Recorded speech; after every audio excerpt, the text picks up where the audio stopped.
ಯೋಂತಃ ಪ್ರವಿಶ್ಯ ಮಮ ವಾಚಮಿಮಾಂ ಪ್ರಸುಪ್ತಾಂ ಸಂಜೀವಯತ್ಯಖಿಲಶಕ್ತಿಧರಸ್ವಧಾಮ್ನಾ ಅನ್ಯಾಂಶ್ಚ ಹಸ್ತಚರಣಶ್ರವಣತ್ವಗಾದೀನ್ ಪ್ರಾಣಾನ್ನಮೋ ಭಗವತೆ ಪುರುಷಾಯ ತುಭ್ಯಂ. ಯಾ ವರ್ಣಪದವಾಕ್ಯಾರ್ಥಗದ್ಯಪದ್ಯಸ್ವರೂಪಿಣಿ ವಾಚಿ ನರ್ತಯತು ಕ್ಷಿಪ್ರಂ ಮೇಧಾನ್ ದೇವಿ ಸರಸ್ವತಿ. ಶ್ರುತಿಸ್ಮೃತಿಪುರಾಣಾನಾಂ ಆಲಯಂ ಕರುಣಾಲಯಂ ನಮಾಮಿ ಭಗವತ್ಪಾದಂ ಶಂಕರಂ ಲೋಕಶಂಕರಂ. ದೃಶಾದ್ರಾಘೀಯಸ್ಯ ದರದಲಿತನೀಲೋತ್ಪಲರುಚ ದವೀಯಾಂಸಂ ದೀನಂ ಸ್ನಪಯ ಕೃಪಯಾ ಮಾಮಪಿ ಶಿವೆ. ಅನೇನಾಯಂ ಧನ್ಯೋ ಭವತಿ ನಚತೆ ಹಾನಿರ್ಯತ ವನೇ ವಾ ಹರ್ಮ್ಯೇ ವಾ ಸಮಕರ ನಿಪಾತೋ ಹಿಮಕರಃ. ವನೇ ವಾ ಹರ್ಮ್ಯೇ ವಾ ಸಮಕರ ನಿಪಾತೋ ಹಿಮಕರಃ. ಖಡ್ಗಂ ಚಕ್ರಗದೇಶು ಚಾಪ ಪರಿಘಾನ್ ಶೂಲಂ ಭುಷುಂಡೀಂ ಶಿರಃ. ಶಂಖಂ ಸಂದಧತೀಂ ಕರೈಸ್ತ್ರಿನಯನಾಂ ಸರ್ವಾಂಗಭೂಷಾವೃತಾಂ.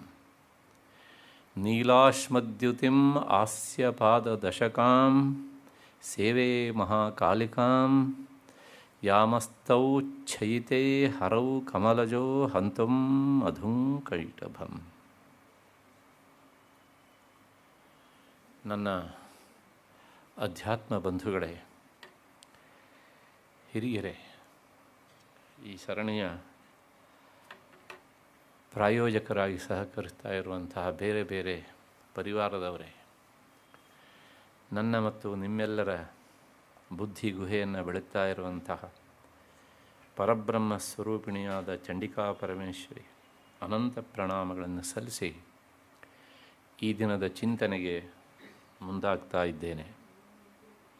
ಹಾಗೆ ಮುಂದಾಗೋದಕ್ಕಿಂತ ಮೊದಲು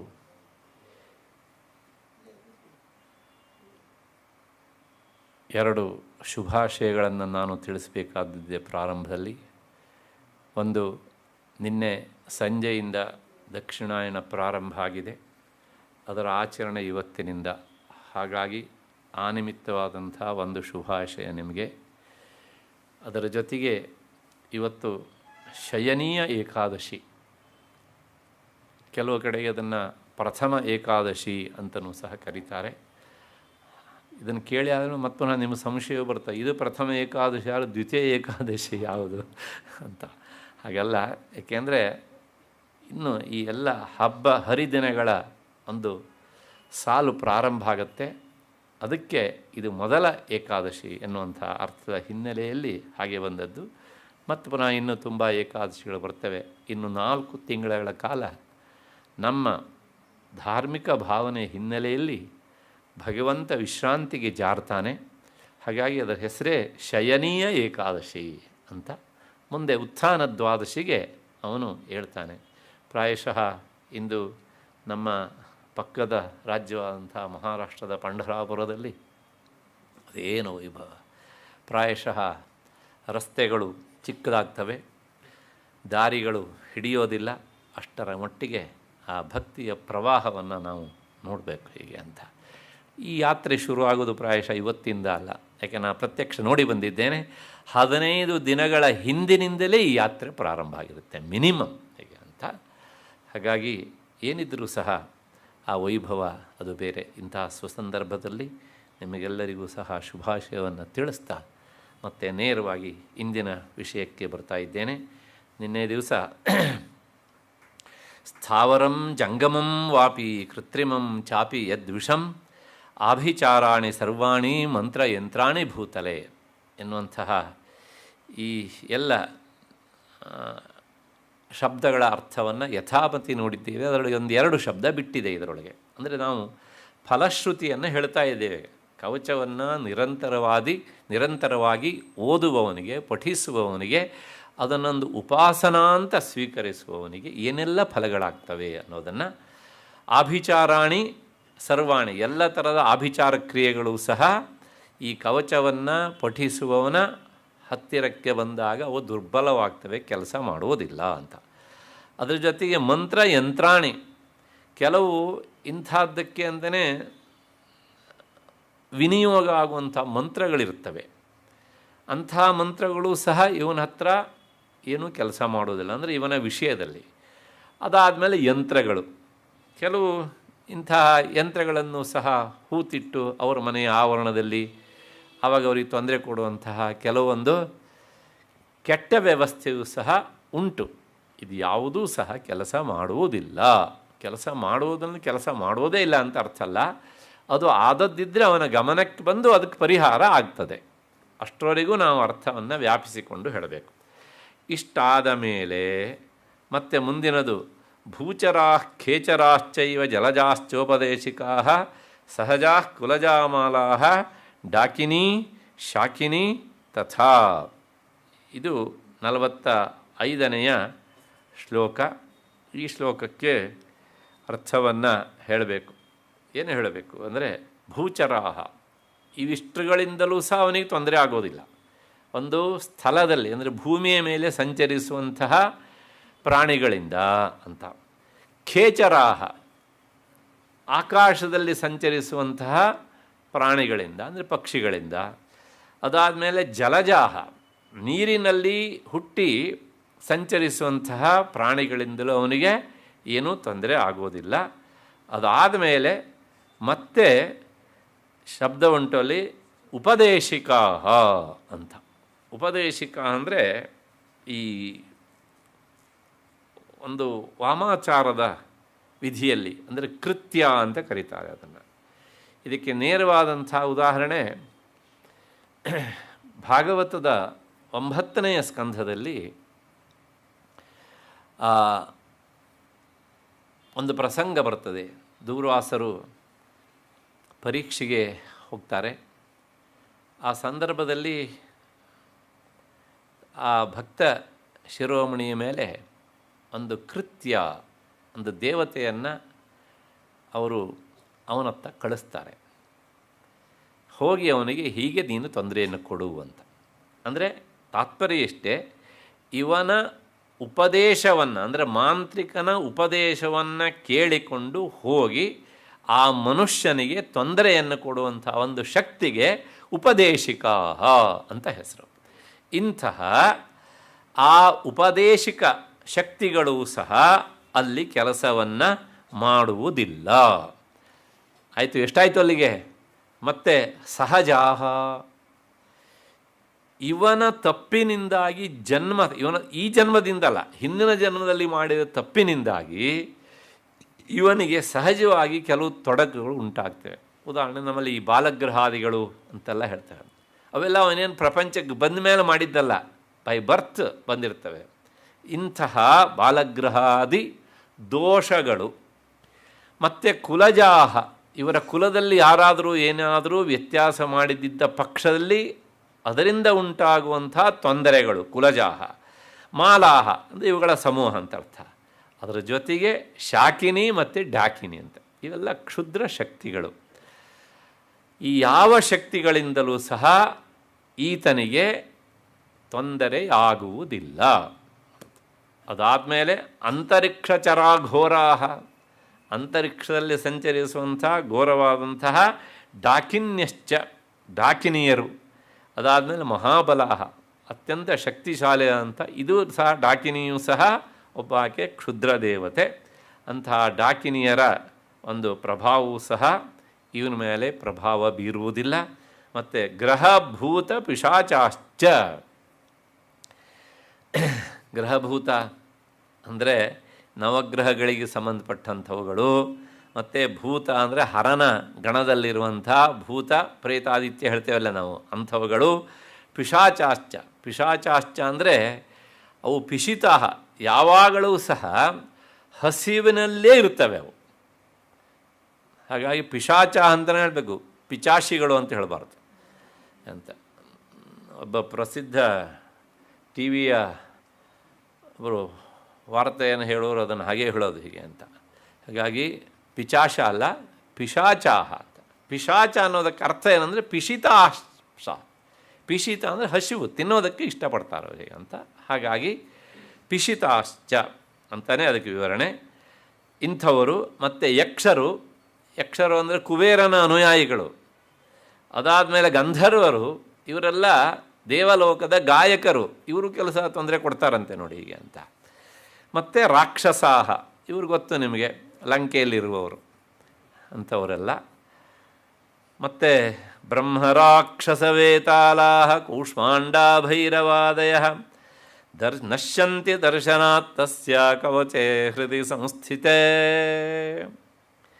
ಬ್ರಹ್ಮರಾಕ್ಷಸ ವೇತಾಲಾಹ, ವೇತಾಲಾಹ ಇದನ್ನೇ ಬೇತಾಲ ಅಂತ ಕರೆಯೋದು, ವಭಯೋಹ ಅಭೇದ ಅಂತ. ವೇತಾಲ ಅಂದರೆ ಬೇತಾಲ ಅಂತ ಅರ್ಥ. ಇವರು ಯಾರು ಅದಕ್ಕೆ ಮೊದಲು ನೋಡೋಣ. ಬ್ರಹ್ಮರಾಕ್ಷಸಾಹ ಅಂತ. ನಮ್ಮಲ್ಲಿ ಈ ಬ್ರಹ್ಮರಾಕ್ಷಸರು ಅಂತ ಒಂದು ಶಬ್ದ ಪ್ರಯೋಗ ಉಂಟು. ಯಾರು ಅವರು ಅಂದರೆ ಅದಕ್ಕೆ ಶಾಸ್ತ್ರಕ್ಕೆ ವಿವರಣೆ ಕೊಡ್ತಾರೆ. ಬ್ರಹ್ಮರಾಕ್ಷಸ ಅಂದರೆ ರಾಕ್ಷಸ ಜಾತ್ಯಂತರ್ಗತ ಬ್ರಾಹ್ಮಣ. ರಾಕ್ಷಸ ಜಾತಿಯಲ್ಲೂ ಬ್ರಾಹ್ಮಣರಿದ್ದಾರಂತೆ ನೋಡಿ. ಅಲ್ಲೂ ಪ್ರಾಯಶಃ ಮೈನಾರಿಟಿ ಅವರೇ ಆಗಿರಬೇಕು ಅವರಂತ ಕಾಣುತ್ತೆ. ಹಾಗಾಗಿ ಅಷ್ಟು ಪ್ರಸಿದ್ಧಿ ಇಲ್ಲ ಹೀಗೆ ಅಂತ. ಹಾಗಾಗಿ ರಾಕ್ಷಸ ಜಾತಿಯಲ್ಲಿ ಇರುವಂತಹ ಬ್ರಾಹ್ಮಣರು ಅಂತ ಒಂದರ್ಥ. ಇದು ಒಂದರ್ಥ.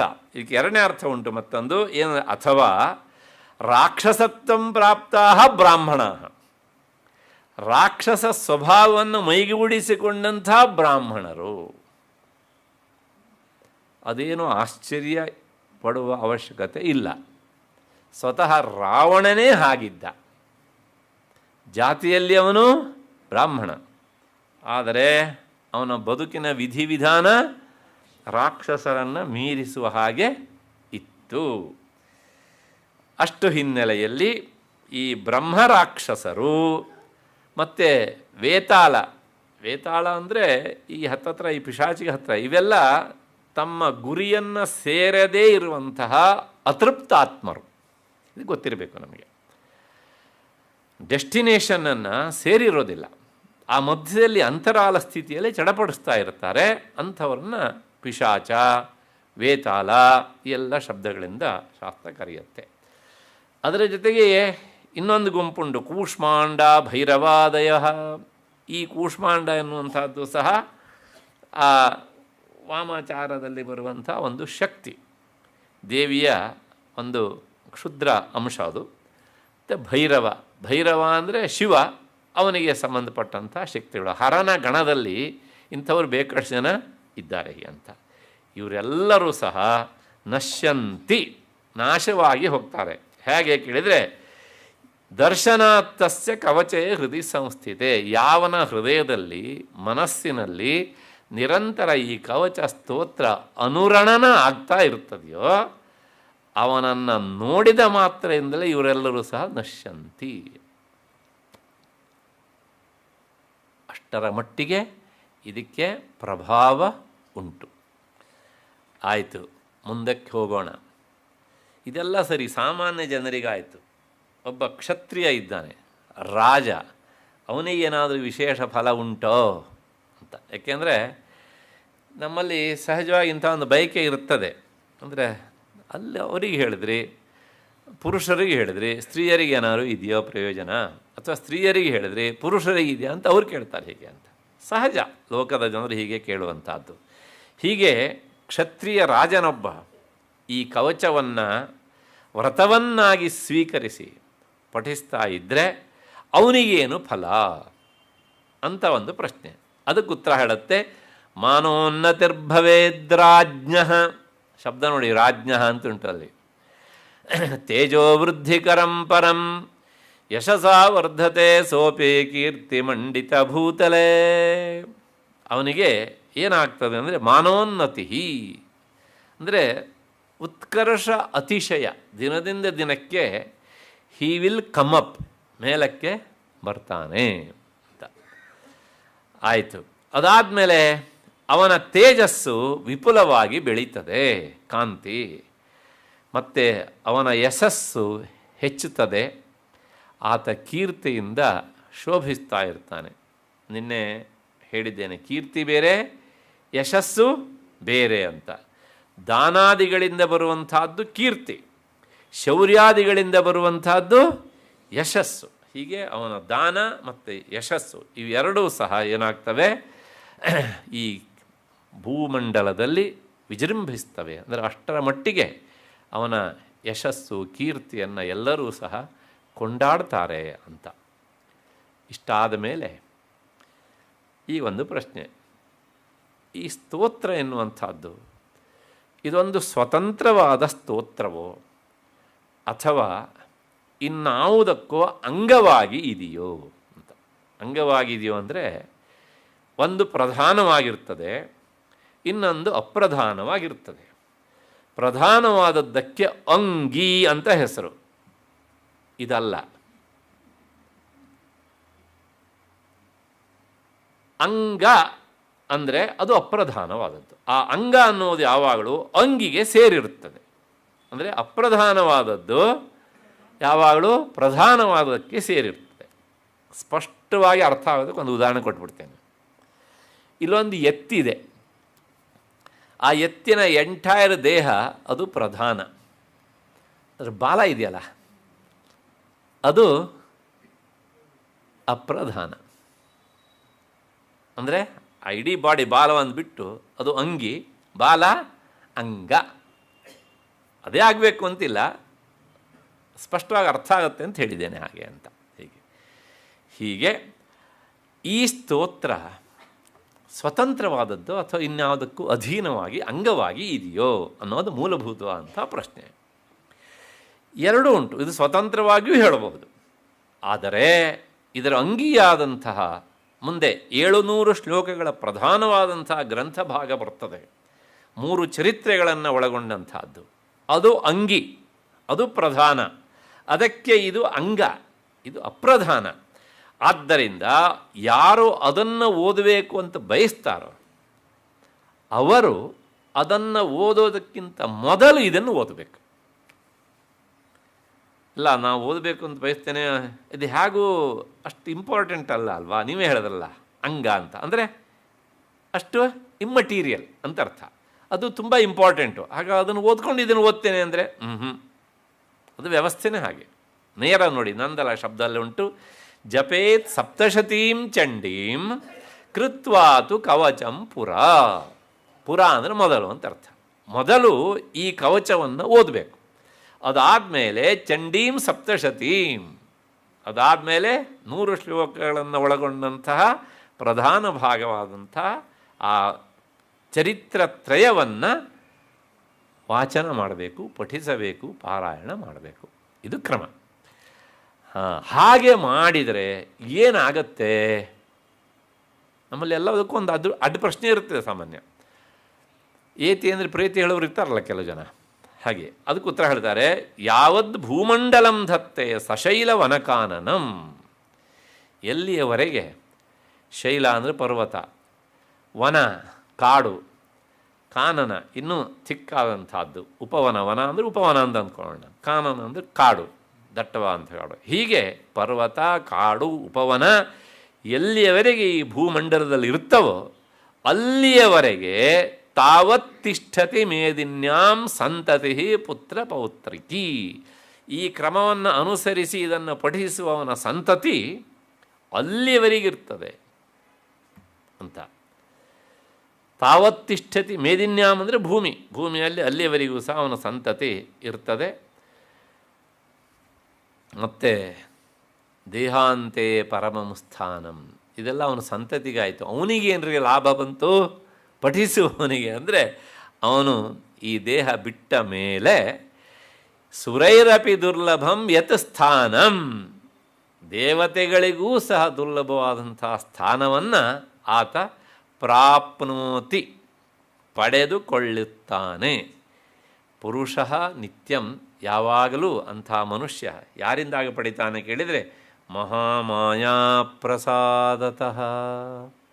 ಆ ಜಗನ್ಮಾತೆ ಮಹಾಮಾಯಾ, ಜಗತ್ತನ್ನೇ ಭ್ರಮೆಗೊಳಿಸುವವಳು. ಆಚಾರ್ಯರ ಮಾತು, ಭ್ರಮಯತಿ ಪರಬ್ರಹ್ಮ ಮಹಿಷಿ.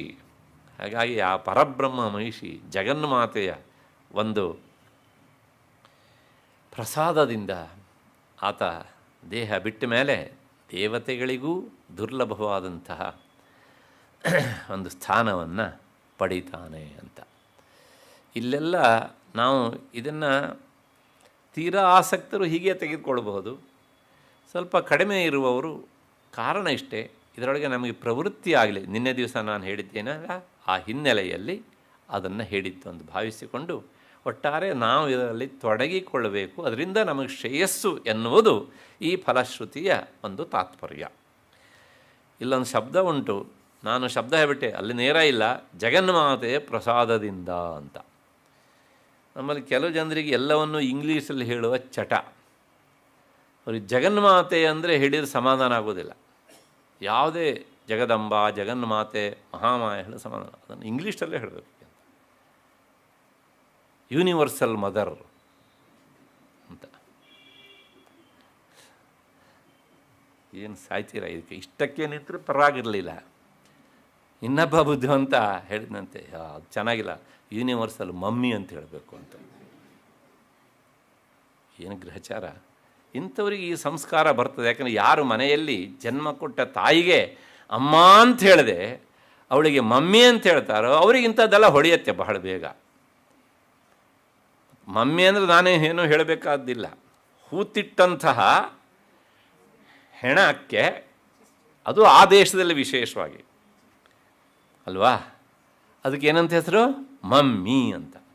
ನಾವು ನಮ್ಮನ್ನು ಸಾಕಿ ಸಲಹಿ ಪಾಲಿಸಿ ಪೋಷಿಸಿದಂಥ ತಾಯಿಗೆ ಹೀಗಂದರೆ ಏನು ಹೇಳ್ದಂಗಾಯಿತು?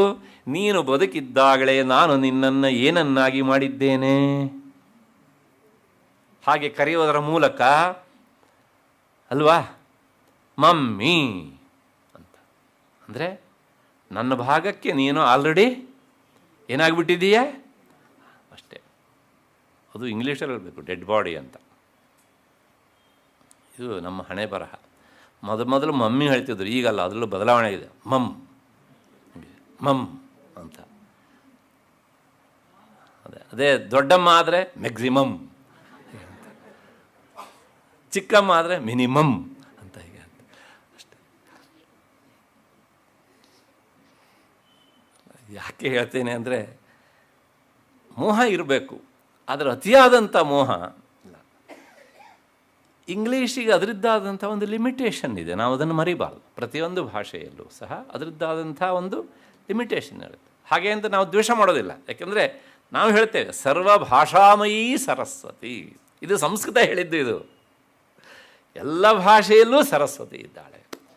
ಆದರೆ ಕೆಲವು ಭಾಷೆಗಳು ಅವಳಿಗೆ ಲಿಮಿಟೆಡ್ ಆದ ಜಾಗ ಕೊಟ್ಟಿವೆ, ಕೆಲವು ಭಾಷೆಗಳು ವಿಸ್ತೃತವಾದ ಜಾಗವನ್ನು ಕೊಟ್ಟು ಆಕೆಗೆ ನಿರಂತರ ಪಲ್ಲಕ್ಕಿ ಉತ್ಸವವನ್ನು ಮಾಡ್ತೇವೆ. ಅದರೊಳಗೆ ಸಂಸ್ಕೃತ ಭಾಷೆ ಅಗ್ರಮಾನ್ಯವಾದಂಥದ್ದು. ಹಾಗಾಗಿ ಜಗನ್ಮಾತೆ ಜಗದಂಬ ಅಂತಂದರೆ ಹೇಗಿರುತ್ತೆ, ನೀವು ಯೂನಿವರ್ಸಲ್ ಮಮ್ಮಿ ಅಂದರೆ ಹೇಗಿರುತ್ತೆ, ನೀವು ತೀರ್ಮಾನ ಮಾಡಿಕೊಳ್ಳಿ ಅಷ್ಟೇ. ಅಷ್ಟು ಹಿನ್ನೆಲೆಯಲ್ಲಿ ಆ ಮಹಾಮಾಯ ಪ್ರಸಾದತಃ ಜಗನ್ಮಾತೆಯ ಪ್ರಸಾದದಿಂದ ಆತ ದೇವತೆಗಳಿಗೂ ಅಸಾಧ್ಯವಾದಂಥ ಸ್ಥಾನವನ್ನು ಪಡೆದುಕೊಳ್ತಾನೆ ಅಂತ. ಸರಿ, ಇಷ್ಟಾದ ಮೇಲೆ ಮುಂದಿನ ಪ್ರಶ್ನೆ, ಈ ಕವಚ ಎನ್ನುವಂಥ ಸ್ತೋತ್ರವನ್ನು ರಚಿಸಿದ್ದವನು ಯಾವ ಕವಿ? ಅವರಿಗೇನಾದ್ರು ಅವಾರ್ಡ್ ಬಂದಿತ್ತಾ? ರಾಜ್ಯೋತ್ಸವದ್ದು, ಅಕಾಡೆಮಿದು ಅಂತಂದರೆ ಅದಕ್ಕೆ ಹೇಳತ್ತೆ. ಅದಕ್ಕೊಂದು ಫಲಶ್ರುತಿಯಲ್ಲಿ ಕರಂಡಿಕಾ ವಾಕ್ಯ ಉಂಟು. ಇತಿಶ್ರೀ ವಾರಾಹ ಪುರಾಣೇ ಹರಿಹರ ಬ್ರಹ್ಮ ವಿರಚಿತಂ. ಒಬ್ಬ ರಚಿಸಿದ್ದಲ್ಲ ಇದು. ಹರಿ, ವಿಷ್ಣು, ಹರ ಮತ್ತು ಶಿವ, ಅದಾದಮೇಲೆ ಬ್ರಹ್ಮ, ಈ ಮೂವರು ಕುಳಿತು ತಮ್ಮ ವಿಚಾರ ವಿನಿಮಯವನ್ನು ಮಾಡಿಕೊಂಡು ಅದಾದ ಮೇಲೆ ನಮಗೆಲ್ಲರಿಗೂ ಒಡತಿಯಾದಂಥ ಜಗನ್ಮಾತೆ ವಿಚಾರವನ್ನು ಹೇಳಿ ನಾವು ಪ್ರಪಂಚಕ್ಕೆ ಅವಳನ್ನು ಪರಿಚಯಿಸಬೇಕು, ಆಕೆಯ ವಿಚಾರವನ್ನು ಕೊಡಬೇಕು. ಅದರಿಂದ ಲೋಕೋದ್ಧಾರವಾಗ್ತದೆ, ಭಕ್ತರು ಅದನ್ನು ಪಡೆದುಕೊಂಡು ತಮ್ಮ ಆಪತ್ತುಗಳಿಂದ ದೂರ ಆಗ್ತಾರೆ ಅನ್ನೋದಕ್ಕೋಸ್ಕರ ಅವರು ಇದನ್ನು ಪ್ರಪಂಚಕ್ಕೆ ಕೊಟ್ಟರು. ಇದರ ಮೂಲ ಆಶ್ರಯ ಇರುವಂಥ ಜಾಗ ವರಾಹ ಪುರಾಣದಲ್ಲಿ ಇದೆ ಅಂತ. ಮಾರ್ಕಂಡೇಯ ಪುರಾಣದಲ್ಲಂತೂ ಇದು ಇಲ್ಲ. ನಾನು ಅವತ್ತೇ ಹೇಳಿದ್ದೇನೆ ನನ್ನ ಪೀಠಿಕಾ ಪ್ರಸಂಗದ ಉಪನ್ಯಾಸದಲ್ಲಿ. ಹಾಗಾಗಿ ವರಾಹ ಪುರಾಣದಲ್ಲಿ ಇದೆ ಅಂತ ಹೇಳಿದ್ದಾರೆ. ಆದರೆ ನನ್ನ ಗಮನಕ್ಕೆ ಇನ್ನೂ ಬಂದಿಲ್ಲ, ಯಾಕೆ ನಾನು ಅಷ್ಟನ್ನು ಅದನ್ನು ತೆರೆದು ನೋಡಲಿಕ್ಕೆ ಆಗಲಿಲ್ಲ. ಅಲ್ಲಿದೆ, ಹಾಗಾಗಿ ಅದನ್ನು ನಂಬೋಣ. ಅದಾದಮೇಲೆ ಶ್ರೀದೇವಿಯ ಕವಚಂ ಶ್ರೀ ಜಗದಂಬಾರ್ಪಣ ಮಸ್ತು. ಸಾಮಾನ್ಯವಾಗಿ ನಮ್ಮಲ್ಲಿ ಏನೇ ಮಾಡಿದ್ದಿದ್ರೂ ಸಹ ಕೊನೆಯಲ್ಲಿ ಅದನ್ನು ಆ ದೇವತೆಗಳಿಗೆ ಸಮರ್ಪಿಸಬೇಕು. ಏನೋ ಒಂದು ಧನ್ಯತೆ ಹಾಗೆ ಹೇಳಿದಾಗ ಅಂತ. ಏಕೆಂದರೆ ನಮ್ಮೆಲ್ಲ ಅನುಷ್ಠಾನ, ಉಪಾಸನೆ, ಪೂಜೆ, ಪುನಸ್ಕಾರ, ಧ್ಯಾನ ಎಲ್ಲವೂ ಸಹ ಯಾತಕ್ಕೋಸ್ಕರ ಬೇಕು ಹೇಳಿದ್ರೆ ಈ ಧನ್ಯತೆಯನ್ನು ಕೊಡೋದಕ್ಕೆ ಬೇಕು. ನೀವು ಅರ್ಧ ಗಂಟೆ 1 ತಾಸು ಮಾಡಿ ಏನೂ ಸಮಾಧಾನ, ಶಾಂತಿ, ನೆಮ್ಮದಿ ಸಿಗಲಿಲ್ಲ ಅಂತಾದರೆ ಅವತ್ತಿನ ಪೂಜೆಯೋ ಧ್ಯಾನವೋ ಅದೆಲ್ಲವೂ ಸಹ ಏನು ಅಂತ ಅರ್ಥ? ಒಂದು ದೃಷ್ಟಿಯಲ್ಲಿ ನಿರ್ಜೀವ ಅಂತ ಅರ್ಥ. ಹಾಗಾಗಿ ಅದು ಸಿಕ್ಕಬೇಕು, ಅದು ಸಿಗ್ತದೆ ಇದರಿಂದ ಅಂಥೇಳಿ. ಹಾಗಾಗಿ ಕೊನೆಗೆ ಆಕೆಗೆ ಸಮರ್ಪಣೆ ಮಾಡಬಂತು. ಯಾಕೆಂದರೆ ನಾವು ಇಷ್ಟೆಲ್ಲ ಹೊತ್ತು ಮಾತನಾಡಿದ್ದಿದ್ರೆ ಆ ವಾಗ್ರೂಪಿಣಿಯಾಗಿ ಅವಳು ನಮ್ಮ ನಾಲಿಗೆಯಲ್ಲಿ ನಿಂತು ಮಾತನ್ನು ಆಡಿಸಿದ್ದಿದ್ದ. ಹಾಗಾಗಿ ಯಾರಿಗೆ ಸಮರ್ಪಣೆ ಮಾಡಬೇಕು? ಅದು ಎಲ್ಲಿಂದ ಬಂತೋ ಅಲ್ಲಿಗೆ ಸಮರ್ಪಣೆ ಮಾಡಬೇಕು. ಈಗ ನಂದಲ್ಲ ಮಾತು, ಆಚಾರ್ಯ ಶಂಕರ ಭಗವತ್ಪಾದರ ಮಾತು. ಅಂಥವರೇ ಹೀಗೆ ಹೇಳಿ ಆದಮೇಲೆ ಮತ್ತು ನಾವು ಅದನ್ನು ಹೇಳದೇ ಇದ್ದರೆ ಅದು ಘನಘೋರವಾದಂತಹ ಅಪಚಾರ. ಅಷ್ಟು ಹಿನ್ನೆಲೆಯಲ್ಲಿ ಈ ಭಾಗ ಆಯಿತು ಅಂತ ಅಂದ್ಕೊಳ್ಳೋಣ. ಹತ್ತತ್ರ 7 ದಿನಗಳ ಕಾಲ ಈ 50 ಶ್ಲೋಕಗಳಿಗೆ ಆಗಿ ಹೋಯಿತು. ಹೀಗೆ ಹೇಳ್ತಾ ಹೋದರೆ ಪ್ರಾಯಶಃ ಇದು ಒಂದು ಮತ್ತೆ ಪುನಃ ದೊಡ್ಡ ಯೋಜನೆ ಆದೀತು. ಹಾಗಾಗಿ ನೋಡೋಣ, ಎಷ್ಟು ಸಾಧ್ಯವೋ ಅಷ್ಟು. ಬಿಡುವ ಉದ್ದೇಶ ಇಲ್ಲ, ಹೇಳಬೇಕು. ಆದರೆ ಎಷ್ಟು ಸಾಧ್ಯವೋ ಅಷ್ಟು ಸಂಕ್ಷೇಪಿಸಿ ತೀರಾ ಹಿಗ್ಗಿಸಿದೆ. ಒಂದು ಮಧ್ಯಮ ರೀತಿಯ ಕ್ರಮವನ್ನು ಆಶ್ರಯಿಸಿಕೊಂಡು ನೋಡೋಣ. ಮುಂದಿನ ಸ್ತೋತ್ರ ಅರ್ಗಲಾ ಸ್ತೋತ್ರಂ. ಇದೆಲ್ಲ ಬಹಳ ವಿಚಿತ್ರವಾದಂಥ ಹೆಸರುಗಳು ಅಂತ ನಮಗೆ ಅನ್ನಿಸ್ತದೆ. ಹಾಗಾಗಿ ಈ ಶೀರ್ಷಿಕೆಗೂ ಸಹ ಒಂದು ಅರ್ಥವನ್ನು ನಾನು ಹೇಳಬೇಕು. ಅರ್ಗಲ ಅಂದರೆ ಈ ಡೋರಿಗೆ ಅಡ್ಡಪಟ್ಟಿ ಬರುತ್ತಲ್ಲ, ಅಗಳಿ ಅಂತಾರೆ ಅದನ್ನು. ಸ್ವಲ್ಪ ಈ ಉತ್ತರ ಕನ್ನಡ ಭಾಷೆಯಲ್ಲೇ ನೇರವಾಗಿ ಶುದ್ಧ ಕನ್ನಡದಲ್ಲಿ ಈ ಅರ್ಗಲ ಅನ್ನೋದೇ ಅದು ಅಗಳಿ ಅಂತ ಆಗಿದೆ. ಅದು ಮೀಡ ಅಂತ ಅರ್ಥ. ನಿಮಗೆ ಅರ್ಥ ಆಗದಾಗಿದ್ದರೆ ಈ ಬಾಗಿಲಿಗೆ ನೋಡಿ, ಒಂದು ಮೇಲ್ಗಡೆ ಆದರೆ ಟವರ್ ಬೋಲ್ಟು ಹೀಗೆ ಅಡ್ಡಪಟ್ಟಿ ಇರುತ್ತಲ್ಲ, ಬೋಲ್ಟ್ ಹಾಕ್ತಾರಲ್ಲ, ದಟ್ ಈಸ್ ಕಾಲ್ಡ್ ಅರ್ಗಲ. ಈಗ ಈ ಬಾಗಿಲನ್ನು ಹಾಕಿದರೆ ತಳ್ಕೊಂಡು ಬರ್ಬೋದು, ಆದರೆ ಅದನ್ನು ಹಾಕಿಬಿಟ್ರೆ ಹಾಗಾಗಿ ಅದನ್ನು ಹಾಕಿದಾಗ ಆ ಕಡೆಯಿಂದ ಬರುವವರನ್ನು ಅದು ತಡೀತದೆ. ಒಟ್ಟಾರೆ ಏನು ಸಿಗಬೇಕಿತ್ತೋ ಅದು ಸಿಗದೇ ಇರುವ ಹಾಗೆ ತಡೆಯುವುದು ಈ ಅರ್ಗಲಾದ ಕೆಲಸ.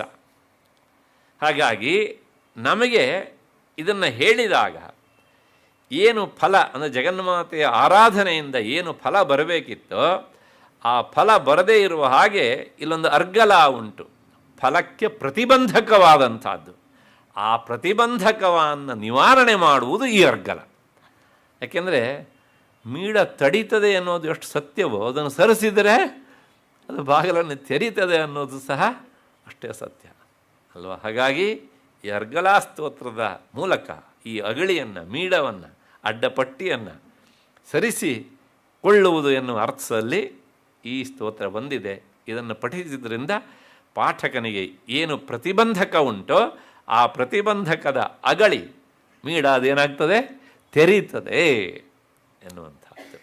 ಅಷ್ಟು ಹಿನ್ನೆಲೆಯಲ್ಲಿ ಹಾಗಿದ್ರೆ ಇದನ್ನು ರಚಿಸಿದವರು ಯಾರು ಅಂತ ಪ್ರಶ್ನೆ. ವಿಷ್ಣು ಋಷಿ, ಇದನ್ನು ರಚಿಸಿದವನು ವಿಷ್ಣು. ಹಾಗಾಗಿ ಅವನೇ ಇದರ ಋಷಿ, ಅವನೇ ಇದಕ್ಕೆ ಋಷಿ. ಏಕೆಂದರೆ ಈ ಕೆಲವು ಸಲ ಸ್ತೋತ್ರಗಳನ್ನು ಮಾಡುವಾಗ ಅದಕ್ಕೊಂದು ನ್ಯಾಸ ಅಂತ ಇರ್ತದೆ. ನಾನು ನನ್ನ ಲಲಿತಾ ನಾಮ ವೈಭವ ಮೊದಲ ಪುಸ್ತಕ ಆಧಾರ ಸಂಪುಟದಲ್ಲಿ ಅದನ್ನೆಲ್ಲ ವಿವರಣೆ ಹಾಕಿದ್ದೇನೆ. ಋಷಿ ಅಂದರೆ ಅತ್ಯಂತ ದೊಡ್ಡವನು, ಅತ್ಯಂತ ಎತ್ತರದಲ್ಲಿರುವನು. ಹಾಗಾಗಿ ಋಷಿರ್ ಗುರುತ್ವಾತ್ ಶಿರಸಿ. ನಮ್ಮ ದೇಹದಲ್ಲಿ ಅತ್ಯಂತ ಎತ್ತರದ ಜಾಗ ಯಾವುದ್ರಿ? ತಲೆ ಅಲ್ವಾ. ಹಾಗಾಗಿ ಆ ಋಷಿ ಅಂತ ಬಂದ ತಕ್ಷಣ ನಮ್ಮ ಕೈಯೆಲ್ಲ ಹೋಗಬೇಕು, ಅಂದರೆ ಅಲ್ಲಿಟ್ಟು ಅವನನ್ನು ಸ್ಮರಿಸಬೇಕು. ಇಲ್ಲಿಡುವುದು ಅಂದರೆ ಸ್ಮರಿಸುವುದು. ನಿನಗೆ ಈ ಜಾಗ ಕೊಟ್ಟಿದ್ದೇನೆ, ಯಾಕೆಂದರೆ ನೀನು ಅಷ್ಟು ಎತ್ತರದ ವ್ಯಕ್ತಿ, ನಿನ್ನನ್ನು ನಾನು ನನ್ನ ದೇಹದ ಅತ್ಯಂತ ಎತ್ತರವಾದ ಜಾಗದಲ್ಲಿ ಇರಿಸ್ಕೊಂಡಿದ್ದೇನೆ. ನಂಬರ್ 1.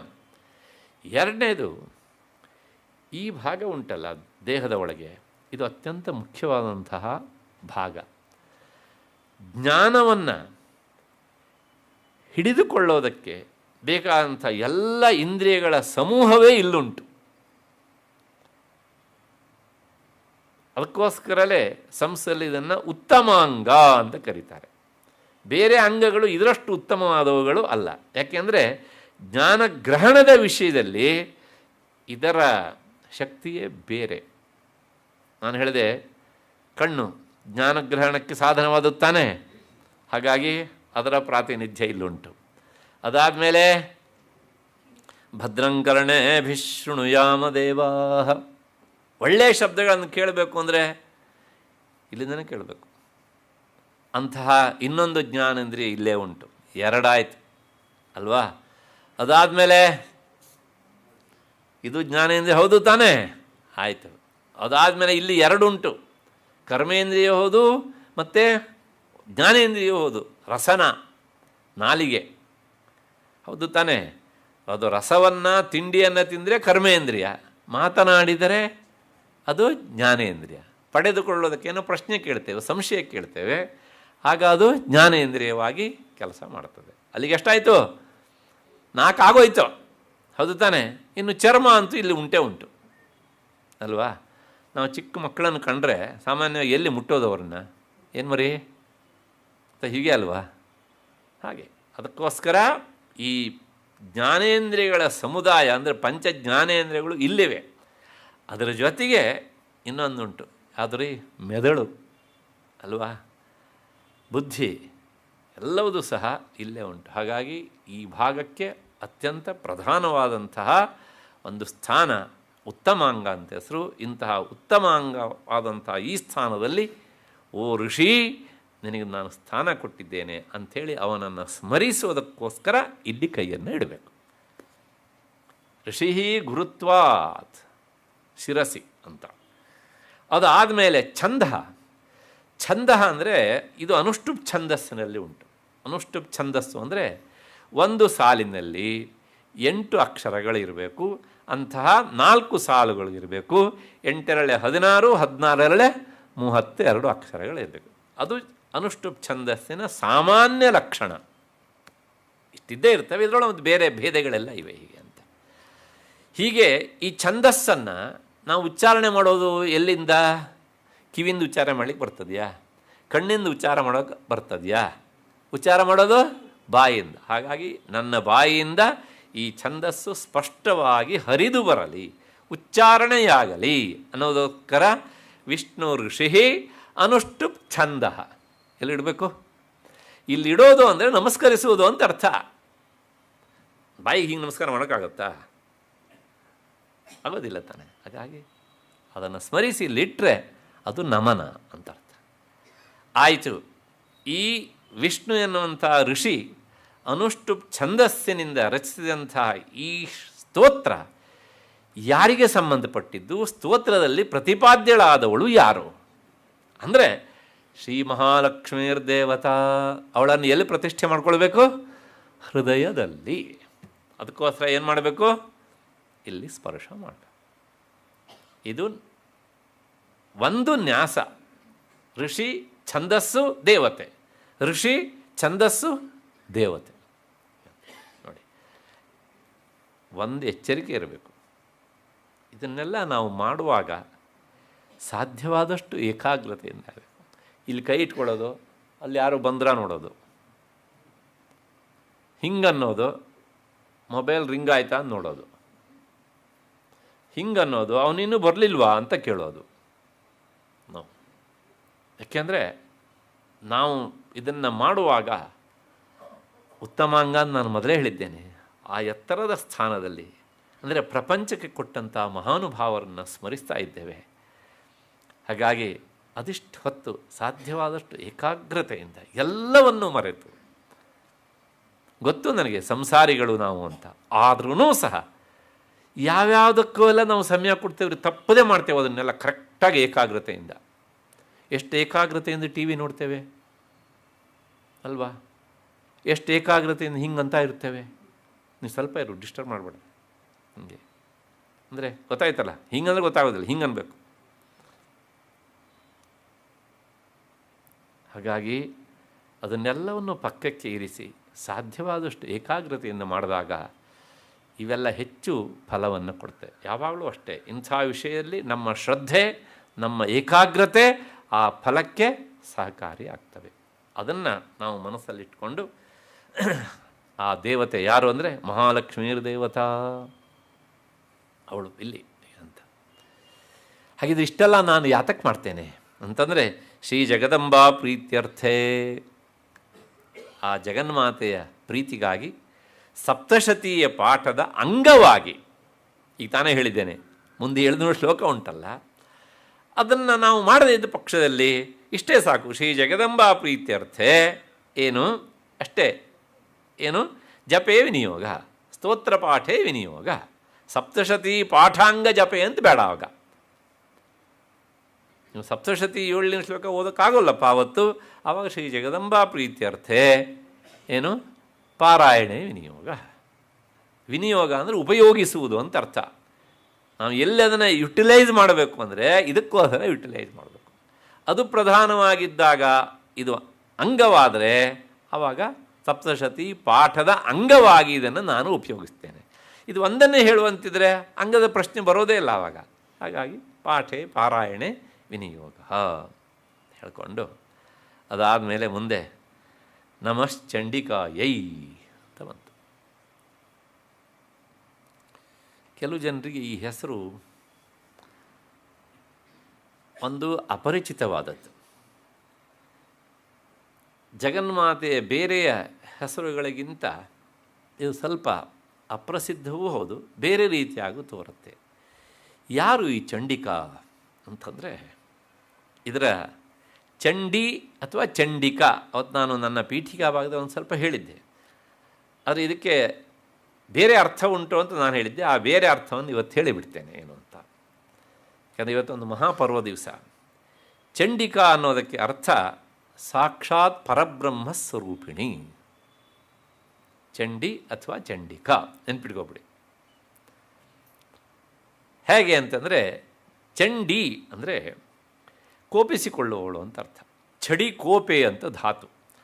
ಕೋಪಾರ್ಥಕವಾದಂಥ ಛಡಿದಾತೆಯಿಂದ ಸಿದ್ಧವಾದಂಥ ಚಂಡಿ ಅಥವಾ ಚಂಡಿಕಾ ಎರಡು ಸಮಾನವಾದಂಥ ಅರ್ಥವನ್ನು ಕೊಡುವಂಥವಳು.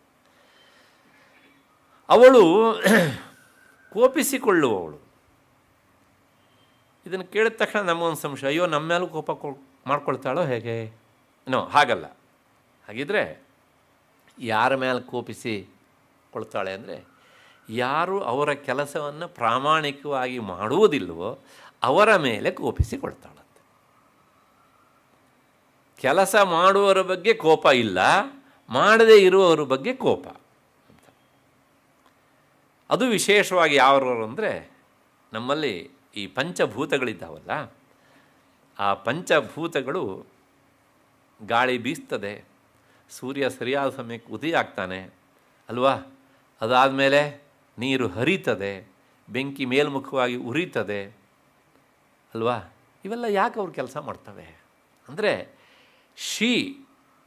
ಅಂದರೆ ಚಂಡಿಕಾ ಪರಬ್ರಹ್ಮ ಸ್ವರೂಪಿಣಿಯಾದ ಚಂಡಿಕಾ ಅವಳಂದು ಆಜ್ಞೆ ಮಾಡಿಬಿಟ್ಟಿದ್ದಾಳಂತೆ. ನಿಮ್ಮ ನಿಮ್ಮ ಕೆಲಸದಲ್ಲಿ ಜಾಗರೂಕರಾಗಿ ಇದನ್ನು ನಿರ್ವಹಿಸಬೇಕು, ತಪ್ಪಬಾರದು. ತಪ್ಪಿದರೆ ನೀವು ನನ್ನ ಕೋಪಕ್ಕೆ ಏನಾಗ್ತೀರಿ? ಪಾತ್ರರಾಗ್ತೀರಿ ಅಂತ. ಇದರ ಅರ್ಥದ ಮೂಲ ಉಪನಿಷತ್ತಿನಲ್ಲೂ ಬರುತ್ತದೆ. ಭೀಷಾಸ್ಮಾದ್ ವಾತಃ ಪವತೆ ಭೀಷೋದೇತಿ ಸೂರ್ಯ ಭೀಷಾತ್ ಅಗ್ನಿಶ್ಚೇಂದ್ರಶ್ಚ ಅಂತ ಉಪನಿಷತ್ತು ಹೇಳುತ್ತೆ. ನೋಡಿ, ಭೀಷಾಸ್ಮಾತ್, ಭೀಷಾ ಅಂದರೆ ಭಯ. ಅಲ್ಲಿ ಆ ಪ್ರಸಂಗ ಬ್ರಹ್ಮವಸ್ತುವಿನ ಕುರಿತು ಹೇಳುವಂಥದ್ದು. ಹಾಗಾಗಿ ಆ ಬ್ರಹ್ಮವಸ್ತುವಿನ ಭಯದಿಂದ ವಾತಃ ಪವತೆ, ಗಾಳಿ ಬೀಸ್ತದೆ ಅಲ್ವಾ. ಮತ್ತು ಸೂರ್ಯ ಉದೇತಿ, ಅವನು ಉದಯಿಸ್ತಾನೆ. ಅಗ್ನಿಶ್ಚ, ಅಗ್ನಿ ಉರಿತದೆ. ಅಗ್ನಿ ಉರಿತದೆ ಅಂದರೆ ಹೇಗೆ ಒಂದು ವಿಶೇಷತೆ ಉಂಟು. ಅದು ಯಾವಾಗಲೂ ನಿಯಮ, ಅದು ಮೇಲ್ಮುಖವಾಗಿಯೇ ಉರಿತದೆ. ಅದು ನೀವು ಗ್ಯಾಸ್ ಒಲೆನಾದರೂ ಇರಲಿ, ಸೌದೆ ಒಲೆನಾದರೂ ಇರಲಿ, ಯಾವತ್ತಾರು ಅಗ್ನಿ ಜ್ವಾಲೆ ಹೆಂಗೆ ಕೆಳಗೆ ಹೋಗ್ತದೆಯಾ? ಅಲ್ಲ, ಅದಕ್ಕೆ ಯಾಕೆ ಆರ್ಡ್ರ್ ಮಾಡಿದವರು? ಯಾರು ಆರ್ಡ್ರ್ ಮಾಡಿದವರು? ಅವನೇ. ಯಾರು? ಪರಬ್ರಹ್ಮ ವಸ್ತು, ಅದು ಆರ್ಡ್ರ್ ಮಾಡಿದೆ. ಮತ್ತು ಚಂದ್ರ ಹುಣ್ಣಿಮೆ ದಿವಸ ತನ್ನ ಷೋಡಶ ಕಲಾ ಪೂರ್ಣನಾಗಿ ಬೆಳಗ್ತಾನೆ. ಯಾರು ಹೇಳಿದವನು ಅವನಿಗೆ? ಯಾರು ಆರ್ಡ್ರ್ ಮಾಡಿದ್ದವರು? ಅಮಾವಾಸ್ಯೆ ದಿವಸ ತಾನು ಬೆಳಗ್ಬಿಡ್ತೇನೆ ಅಂದರೆ ನೋ ಅಲ್ವಾ? ಅಂದರೆ ಈ ಜಗತ್ತಿನ ಎಲ್ಲ ಆಗು ಹೋಗುಗಳ ಹಿಂದೆ ಒಂದು ವ್ಯವಸ್ಥೆಯ ಚೌಕಟ್ಟುಂಟು ಬಲವಾಗಿ. ನೀರು ಕೆಳಮುಖವಾಗಿ ಹರಿತದೆ. ನೀವು ಸ್ವತಂತ್ರ ಕೊಟ್ಟು ನೋಡಿ, ಅದಕ್ಕೆ ಮೇಲ್ಮುಖ ಹರಿ ಅಂದರೆ ಹರಿತದೆ. ಅದು ಮೇಲ್ಮುಖ ಹರಿಬೇಕಂದ್ರೆ ಪಂಪ್ ಸೆಟ್ ಆನ್ ಮಾಡಬೇಕು ಅಷ್ಟೇ ಅಲ್ವಾ? ಆದ್ದರಿಂದ ಅದು ಸಹಜವಾಗಿ ಹರಿಯೋದು ಈಜಿಕೊಟ್ಟು ಹರಿಯುವುದು ಅಷ್ಟೇ ಅಲ್ಲ. ನೀವೆಲ್ಲಿಂದ ಡ್ರಾಪ್ ಹಾಕಿದರೆ ಅದು ಸಹಜವಾಗಿ ಅಗಲಾಗ್ತಾ ಹೋಗುತ್ತೆ. ಅದೆಲ್ಲ ಆ ನಿಯಮ ಅದು. ಹೀಗೆ ಅಂತ ಭೀಷಾಸ್ಮಾದ್ವಾತಃ ಪವತೆ ಭೀಷೋದೇತಿ ಸೂರ್ಯ ಅಗ್ನಿಶ್ಚ ಇಂದ್ರಶ್ಚ. ಎಲ್ಲರೂ ಸಹ ಅವರವರ ಕೆಲಸವನ್ನು ಮಾಡ್ತಾ ಇರ್ತಾರೆ. ಯಾರ ಹೆದರಿಕೆಯಿಂದ? ಪರಬ್ರಹ್ಮ ವಸ್ತುವಿನ ಹೆದರಿಕೆಯಿಂದ. ಹಾಗೆ ಮಾಡದೇ ಇದ್ದರೆ ಕೋಪಗೊಳ್ಳುತ್ತದೆ ಯಾವುದು? ಬ್ರಹ್ಮವಸ್ತು. ಹಾಗೆ ಇಲ್ಲಿ ಕೋಪಿಸಿಕೊಳ್ತಾರೆ ಯಾರು? ಅಮ್ಮ ಅವರು. ಅಂದರೆ ಪಂಚಭೂತಗಳು ಅವರವರ ಕೆಲಸವನ್ನು ಮಾಡದೇ ಇದ್ದ ಪಕ್ಷದಲ್ಲಿ ಅವಳಿಗೆ ಕೋಪಿಸಿಕೊಳ್ಳುತ್ತಾಳೆ. ಇಷ್ಟರಿಂದಲೇ ಅವಳು ಪರಬ್ರಹ್ಮ ಸ್ವರೂಪಿಣಿ. ಯಜಮಾನರು ಯಾವುದ್ರ ಬಗ್ಗೆ ಕೋಪಿಸಿಕೊಳ್ತಾರೋ ಅದೇ ಕೋಪವನ್ನು ಅಮ್ಮನವರು ಸಹ ಸರಿಯಾಗಿ ಅರ್ಥ ಮಾಡಿಕೊಂಡಿದ್ದಾರೆ. ಹಾಗಾಗಿ ಅದು ಪರಬ್ರಹ್ಮ ವಸ್ತು, ಈಕೆ ಪರಬ್ರಹ್ಮ ಸ್ವರೂಪಿಣಿ. ಹಾಗಾಗಿ ಚಂಡಿಕಾ ಅಂದರೆ ಅರ್ಥ ಪರಬ್ರಹ್ಮ ಸ್ವರೂಪಿಣಿ. ಅದಕ್ಕೋಸ್ಕರ ಮೊದಲ ಎತ್ಕೊಳ್ತಾ ಹೇಳ್ತಾರೆ ಓಂ ನಮಶ್ಚಂಡಿಕಾಯೈ ಅಂತ. ಆ ಚಂಡಿಕಾ ಪರಮೇಶ್ವರಿಗೆ ಅಂದರೆ ಪರಬ್ರಹ್ಮ ಸ್ವರೂಪಿಣಿಯಾದ ಅವಳಿಗೆ ನಮಸ್ಕಾರ. ಯಾಕೆಂದರೆ ಆ ತತ್ವಕ್ಕೆ ನಮಸ್ಕಾರ ಮಾಡಿದರೆ ಎಲ್ಲ ತತ್ವಕ್ಕೂ ನಮಸ್ಕಾರ ಮಾಡಿದಂತೆ. ಯಾಕೆಂದ್ರೆ ದಟ್ ಇಸ್ ದ ಸುಪ್ರೀಂ. ತಲೆಗೆ ಸ್ನಾನ ಮಾಡಿದರೆ ಕಾಲಿಗೆ ಬಂದೇ ಬರ್ತದೆ, ಆದರೆ ಮಂಡಿಗೆ ಸ್ನಾನ ಮಾಡಿದರೆ ಕಾಲಿಗೆ ಹೋಗ್ತದೆ. ಟೊಂಕಕ್ಕೆ ಬರೋದಿಲ್ಲ, ಹೊಟ್ಟಿಗೆ ಬರೋದಿಲ್ಲ, ಎದಿಗೆ ಬರೋದಿಲ್ಲ, ಮುಖಕ್ಕೂ ಬರೋದಿಲ್ಲ. ಬರ್ತದೆಯಾ? ಹಾಗಾಗಿ ತೀರ್ಮಾನ ಮಾಡಬೇಕು ನಾವು ಎಲ್ಲಿ ಸ್ನಾನ ಮಾಡಬೇಕು. ತಲೆಗೆ ಸ್ನಾನ ಮಾಡಬೇಕು. ಹಾಗೆ ಯಾರಿಗೆ ನಮಸ್ಕರಿಸಬೇಕು ಅಂದರೆ ನಮಶ್ಚಂಡಿಕಾಯೈ. ಅವಳಿಗೆ ನಮಸ್ಕರಿಸಿದರೆ ಎಲ್ಲ ದೇವಾನುದೇವತೆಗಳಿಗೂ ನಮಸ್ಕರಿಸಂತೆ. ಇದನ್ನು ಹೇಳ್ತಾ ಇರುವವರು ಯಾರು ಅಂದರೆ ಮಾರ್ಕಂಡೇಯ ಋಷಿ ಅದನ್ನು ಹೇಳ್ತಾ ಇದ್ದಾನೆ. ಆ ಮಾರ್ಕಂಡೇಯ ಋಷಿ ಉವಾಚ ಅಂತ ಹೇಳಿದ. ಏನು ಹೇಳ್ತಾನೆ ಅಂದರೆ ಜಯಂತೀ ಮಂಗಲಾ ಕಾಳಿ ಭದ್ರಕಾಳಿ ಕಪಾಲಿನಿ ದುರ್ಗಾ ಕ್ಷಮಾ ಶಿವಾ ಧಾತ್ರಿ ಸ್ವಾಹಾ ಸ್ವಧಾ ನಮೋಸ್ತುತೇ. ಎತ್ಕೊಳ್ತಾ ನಮಸ್ಕಾರ. ಹಾಗೆ ಎಷ್ಟು ಹೆಸರು ಲೆಕ್ಕ ಹಾಕಿ. ಜಯಂತಿ, ಮಂಗಲ, ಕಾಳಿ, ಭದ್ರಕಾಳಿ, ಕಪಾಲಿನಿ, ದುರ್ಗಾ, ಕ್ಷಮಾ, ಶಿವಾ, ಧಾತ್ರಿ, ಸ್ವಾಹಾ, ಸ್ವಧಾ. 11 ಆಯಿತು. 11 ಎನ್ನುವುದು ರುದ್ರನ ಸಂಖ್ಯೆ, ಅಂದರೆ ಶಿವನ ಸಂಖ್ಯೆ. ಯಜಮಾನ್ರಿಗೆ ಆ ಸಂಖ್ಯೆ ಇಷ್ಟ ಆದಮೇಲೆ ಮತ್ತು ಅಮ್ಮವರು ಅದೇ ಸಂಖ್ಯೆಯಲ್ಲಿ ಇರಬೇಕಲ್ವ, ಹೌದು ತಾನೆ? ಹಾಗಾಗಿ ಏಕಾದಶ ರುದ್ರ ರೂಪಿಣಿ, ಪರಬ್ರಹ್ಮ ಸ್ವರೂಪಿಣಿ. ಶಿವ ಅಂದರೆ ಪರಬ್ರಹ್ಮ ಅಂತ ಅರ್ಥ. ಈ ಒಂದೊಂದು ನಾಮಕ್ಕೂ ಸಹ ನಾವು ನೋಡಬೇಕು. ಏನು ಅಂದರೆ ಮೊದಲನೇದು ಈ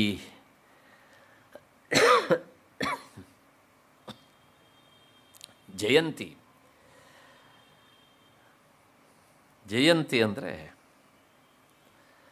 ಈಗ ತಾನೇ ನಾನು ಹೇಳಿದ್ದೇನೆ, ಮೊನ್ನೆನೂ ಹೇಳಿದ್ದೇನೆ, ಅತ್ಯಂತ ಉತ್ಕರ್ಷವಾದಂತಹ ಸ್ಥಿತಿಯನ್ನು ತಂದು ಕೊಡುವವಳು. ಜಯತಿ ಇತಿ ಜಯಂತಿ, ಸದಾ ಅವಳು ಜಯಶೀಲಳಾಗಿ ಇರ್ತಾಳೆ. ಆದ್ದರಿಂದ ಅವಳ ಹೆಸರೇ ಜಯಂತಿ. ಅವಳಿಗೆ ಸೋಲು ಎನ್ನುವುದು ಇಲ್ಲವೇ ಇಲ್ಲ. ಆದ್ದರಿಂದ ಅವಳು ಸದಾ ಜಯಂತಿ. ಹೆಣ್ಣು ಮಕ್ಕಳಿಗೆ ಈ ಹೆಸರನ್ನು ಇಡ್ತಾರೆ ಜಯಂತಿ ಅಂತ, ಗೊತ್ತಿರಬೇಕು. ಸದಾ ಜಯಶೀಲಳಾಗುವವಳು ಅಂತ. ಇನ್ನೊಂದುಂಟು ಶ್ರೀಕೃಷ್ಣ ಜಯಂತಿ. ಅದು ಒಂದು ವಿಶೇಷವಾದಂಥ ಒಂದು ಕಾಲದ ಒಂದು ಸೂಚಕವಾದಂಥದ್ದು ಅಲ್ಲಿ ಅಂತ. ಹೀಗೆ ಎರಡು. ಇಲ್ಲಿ ಜಯಂತಿ ಅನ್ನುವಂಥದ್ದು ಜಗನ್ಮಾತೆಯ ಒಂದು ಹೆಸರು, ಜಯಂತಿ ಅಂತ. ಜಯಂತಿ ಅನ್ನೋದಕ್ಕೆ ಅರ್ಥ ಜಯ ಉತ್ಕರ್ಷೆ ಅಂತ. ಸದಾ ಉತ್ಕರ್ಷ ಸ್ಥಿತಿಗೆ ಅಲ್ಲಿ ಅವಳು ಇದ್ದಾಳೆ, ಆದ್ದರಿಂದ ಅವಳ ಸ್ಮರಣೆ ಮಾಡುವನ್ನು ಅವಳು ಅಲ್ಲಿಗೆ ಕರೆದುಕೊಂಡು ಹೋಗ್ತಾಳೆ. ಹಾಗಾಗಿ ಅವಳ ಹೆಸರು ಜಯಂತಿ ಅಂತ ಆಯಿತು. ಮತ್ತು ಮುಂದಿನದು ಮಂಗಲ ಅಂತ. ಮಂಗಲ ಅಂದನೂ ಹೆಸರಿಡ್ತಾರೆ. ಏನು ಹಾಗಂದರೆ ಮಂಗಲ ಅಂದರೆ? ಮಂಗಲ ಅಂದರೆ ಸಹಜವಾಗಿ ಮಂಗಳ ಸ್ವರೂಪಳು, ಇದು ಒಂದು ಅರ್ಥ. ಆದರೆ ಇಷ್ಟಕ್ಕೆ ನಾವು ನಿಲ್ಲೋದಕ್ಕಾಗೋದಿಲ್ಲ. ಏಕೆಂದರೆ ಈ ಸಂಸ್ಕೃತ ಭಾಷೆಯ ಹರವು ಅದು ಅಪಾರವಾದದ್ದು. ಮಂಗಲ ಎನ್ನುವ ಶಬ್ದವನ್ನು ಸಾಕ್ಷಾತ್ ಪರಬ್ರಹ್ಮ ಸ್ವರೂಪಿಣಿ ಎನ್ನುವ ಅರ್ಥದಲ್ಲಿ ಶಾಸ್ತ್ರಕಾರರು ಬಳಸ್ತಾರೆ. ಹೇಗೆ ಅಂತಂದರೆ ನೋಡಿ, ಒಂದೊಂದು ಶಬ್ದ ಪದವನ್ನು ವಿಂಗಡಿಸಬೇಕು. ಮಂಗಲ ಅನ್ನುವಲ್ಲಿ ಲಾ ಅನ್ನು ಸಪ್ರೇಟ್ ಮಾಡಿ, ಹಿಂದೆ ಏನು ಉಳೀತು? ಮಂಗ. ಸದ್ಯ ಬೆಂಗಳೂರಲ್ಲಿ ಪರವಾಗಿಲ್ಲ, ಯಾಕೆಂದರೆ ಇಲ್ಲಿ ಮಂಗನಿಗೆ ಮಂಗ ಅಂತ ಹೇಳೋದಿಲ್ಲ, ಕೋತಿ ಅಂತ ಹೇಳ್ತಾರೆ.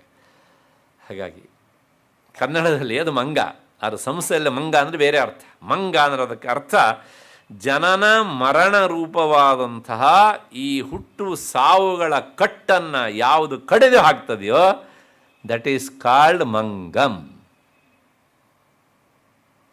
ಯಾರಿಗಾರು ಮಂಗ ಹೋಗುವಂತ ಬೈತೀರಾ? ನೀವು ಬೈದಿದ್ದು ಅವನಿಗೆ ವರ. ಜನನ ಮರಣಾದಿ ರೂಪಂ ಸರ್ಪಣಂ ಭಕ್ತಾನಾಂ ಲಾತಿ ನಾಶಯತಿ ಇತಿ ಮಂಗಲಂ.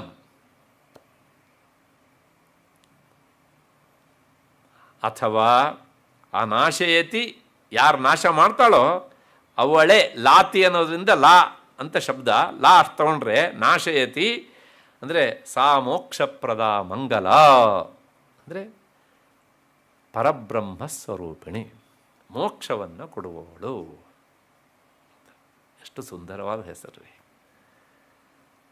ನಾವು ಮಂಗಲ ಅಂತ ಹೆಸರು ಇಟ್ಬಿಟ್ಟು ಹೆಣ್ಣು ಮಕ್ಕಳಿಗೆ ಅವಳೇನೋ ಸಣ್ಣ ತಪ್ಪು ಮಾಡಿದರೆ ನೀವು ಇನ್ನೇನೋ ಅದನ್ನು ತಿರುಚಿ ಹಾಗೆ ಆಗೋ ಹೇಳಿದರೆ ನೀವು ಯಾರಿಗೆ ಅಪಚಾರ ಮಾಡೋದಂಗಾಯ್ತು ಅಲ್ವಾ?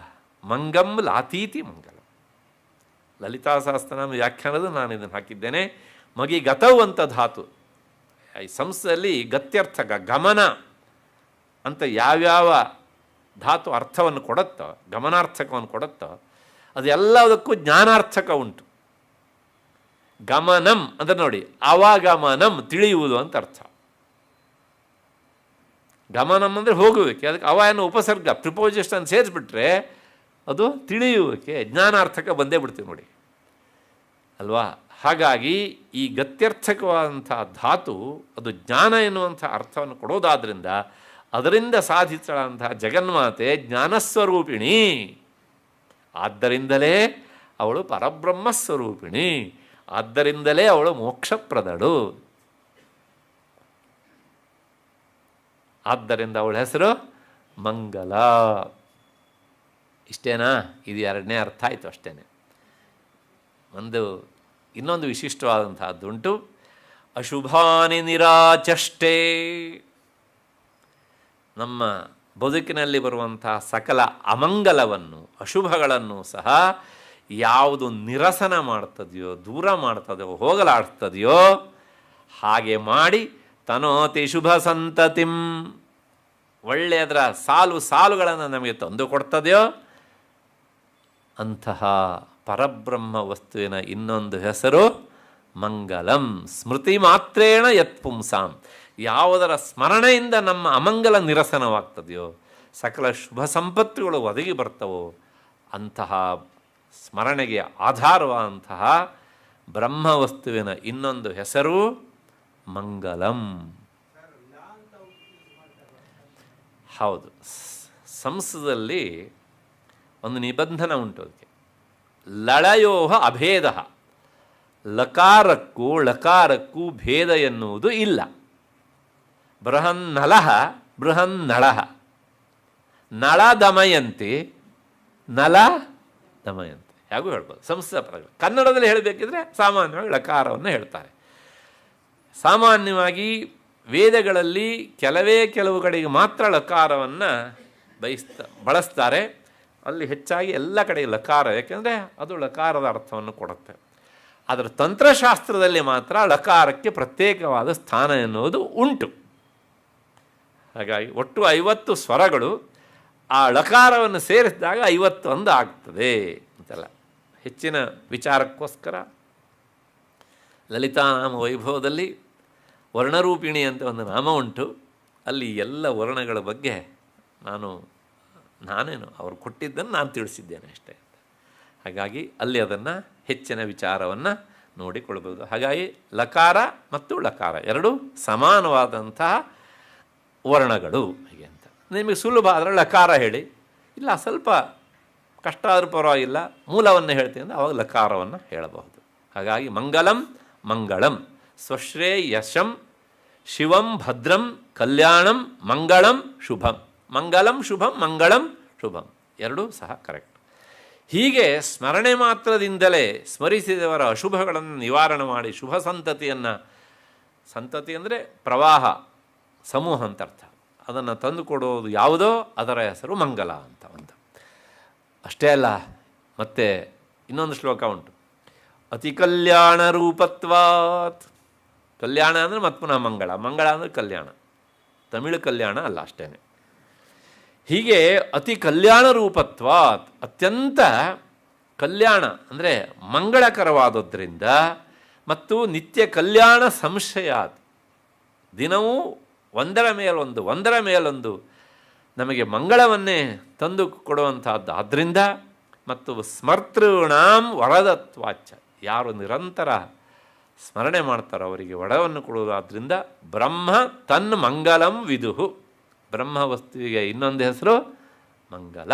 ಅಂತಹ ಮಂಗಳವೇ ಯಾವಳ ಸ್ವರೂಪವಾಗಿದೆಯೋ ಅವಳು ಮಂಗಲ ಅಥವಾ ಮಂಗಳಾಕೃತಿ ಅಥವಾ ಮಂಗಳಾಕಾರದವಳು ಅಂತ. ಜಯಂತಿ ಮತ್ತು ಮಂಗಲ ಎರಡು ನಾಮ ಆಯಿತು.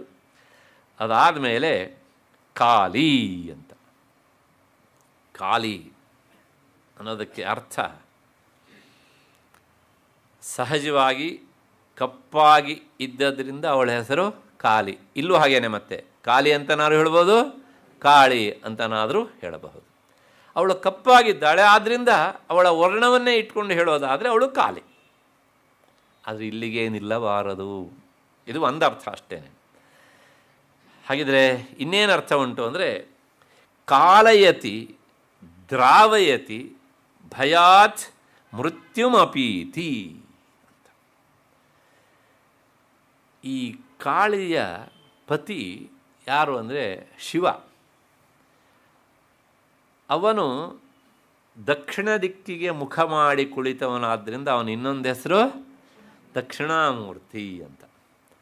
ದಕ್ಷಿಣ ದಿಕ್ಕಿನ ಅಭಿಮಾನಿ ದೇವತೆ ಯಮ, ಮೃತ್ಯುದೇವತೆ.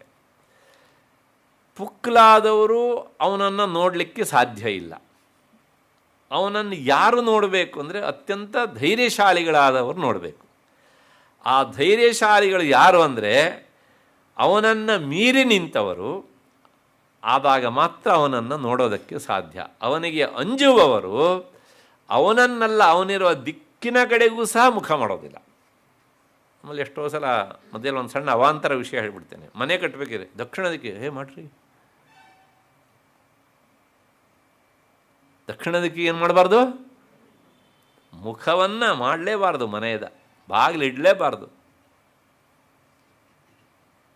ಇದೆಲ್ಲ ನಮ್ಮ ಪುಕ್ಕಲತನದ ಪರಾಕಾಷ್ಠೆಯ ಮಾತುಗಳು, ಅರ್ಥ ಆಯ್ತಾ? ಆದರೆ ವಾಸ್ತುಶಾಸ್ತ್ರ ಆಗಿ ಹೇಳೋದಿಲ್ಲ. ನಾವು ನಿಜವಾಗಿ ವಾಸ್ತುಶಾಸ್ತ್ರ ಯಾವುದು ಏನು ಹೇಳುತ್ತೋ ಅದನ್ನು ಓದೋದಿಲ್ಲ. ತುಂಬ ಜನ ಏನೂ ಗೊತ್ತಿಲ್ಲದೆ ಇದ್ದವ್ರು ಪುಸ್ತಕ ಬರೀತಾರಲ್ಲ, ಅದನ್ನು ಓದ್ಕೊಂಡು ಅವ್ರು ಹೇಳಿದ್ದಾರಪ್ಪ, ಪ್ರಶ್ನೆನೇ ಇಲ್ಲ. ಯಾಕೆಂದರೆ he has come from the haven.